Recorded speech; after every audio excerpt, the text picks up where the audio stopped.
Les personnes en situation de handicap sont considérées déjà en France comme des personnes vulnérables. Elles sont considérées comme des objets. Elles ne font que subir exactement tout ce que l'on veut leur faire.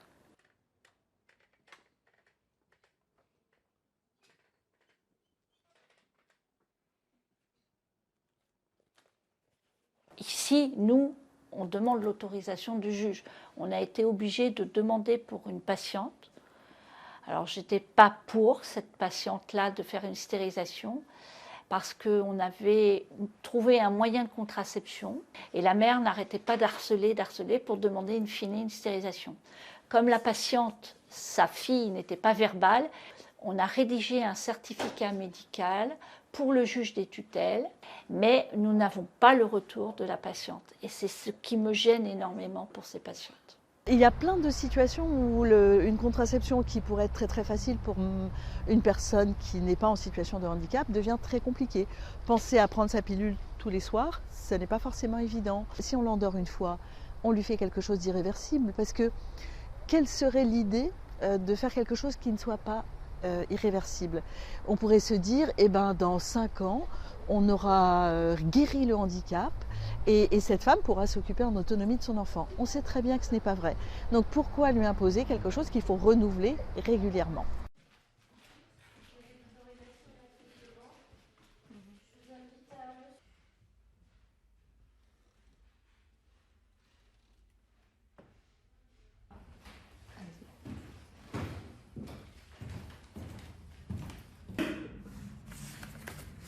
Si une femme dit non, c'est non, hein, c'est clair. Il me semble que le juge, lui, s'il considère que la femme ne peut pas donner son consentement, ne devrait pas décider de la stérilisation. Il va vérifier la qualité du consentement. Il faut être honnête, ça n'est pas facile du tout. On n'est jamais certain qu'elles aient vraiment compris, puisque leur mode d'expression est assez limité.